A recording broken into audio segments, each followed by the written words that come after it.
Paano nga ba mag-DIY or mag-setup ng sariling off-grid solar setup under 4Key? Ano ang mga materialis at tools na gagamitin? At ano-ano ang mga materialis at tools na gagamitin? Sa materialis muna tayo.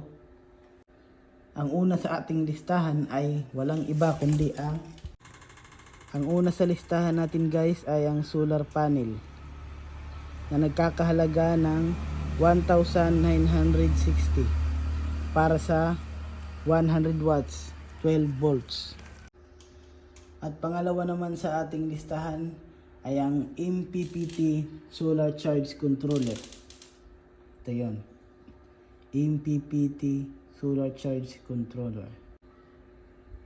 Ang trabaho nga pala nito ay siya yung nagkukulikta ng electricity galing sa solar panel at kinakarga niya sa battery.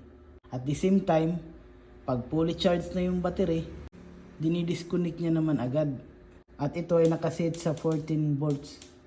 Pagdating ng 14 volts, ibig sabihin full na, i-disconnect na niya ngayon yung pagkakarga niya sa battery para yung battery hindi siya masisira. At pangatlo ay ang battery. Ang battery naman ito ay nagkakahalaga ng 1,200 na may capacity na 25 amperes. Siguro alam na natin kung anong trabaho nito. Siyempre siya yung ini-stackan ng electricity na galing dun sa solar panel.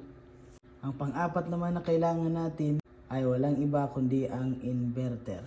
Ano bang trabaho ng inverter? Ang inverter ay ang co-convert ng DC volt to AC volt. Ibig sabihin, from 12 volts na DC ay gagawin niyang 220 volts na AC. Inverter nga pala na ito ay nagkakahalaga ng 449 na may 500 watts. Ibig sabihin ng 500 watts, pwede kang magsaksak dyan ng hanggang 500 watts na appliances mo. Pero syempre, kung gusto mo na magtagal yung inverter na to, gagamitin mo lang sa kanya ay hanggang 250 watts lang kung gusto mong magtagal. At ang huli naman sa ating listahan ay ang mga wire. Ang wire nga pala na kailangan natin gamitin, pinakababa, pinakamatipid, at syempre, kayang-kaya na din naman niya. Ito yung number 16 na wire. Ito yon 16 na wire. Makapal na yan. Hindi na yan maano. Huwag kayong mag-alala. 100 watts lang naman yan 100 watts lang yung solar panel, kaya kayang-kaya niya yan. At ang tools naman na kailangan natin ay, alam niyo ba kung anong tawag nito? Ang tawag nito ay wire stripper. Ito yung gagamitin mo pang balat ng wire mo. Siyempre kailangan natin to para pasok natin dyan. Tsaka dito din. Nakapulupot dyan yung wire. Binalatan. At siyempre, kailangan din natin ng Phillips screw. Saan ba ito gagamitin? Siyempre dito. Dito natin gagamitin. Ito yung gagamitin nating panghigpit sa tornilyo para mahawakan niya to. Mga wire na to. Matigas na yan. Para maikonekta natin sa charge controller.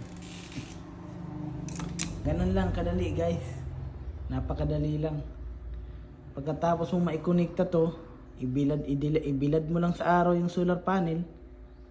Then, it's work. Ayan. Yan yung finish natin.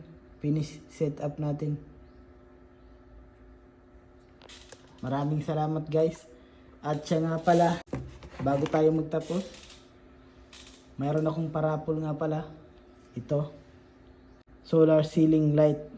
Ito yung nilalagay dyan sa kisame. Ganyan. Tapos, ang kagandahan nito guys is napakaganda. At saka matagal itong malubat kasi ang ginawa ko guys, ginawa kong dalawa yung battery niya. Kasi yung battery lang talaga niya is isa lang. Yan, isa lang talaga yan. Ang ginawa kong dalawa. Kasi kung isa lang kasi, hindi niya kaya ng magdamag. Pero nung nilagyan ko nito, umaabot na siya ng hanggang umaga. Hindi siya nalulubat. Kaya siguradong magtatagal yung baterya kasi hindi siya na-drain, hindi siya nalulubat. Kaya siguradong magtatagal ang solar ceiling light mo. Ang gagawin mo lang is mag-subscribe. Share mo na rin ang video ko. Yan lang. Maraming salamat.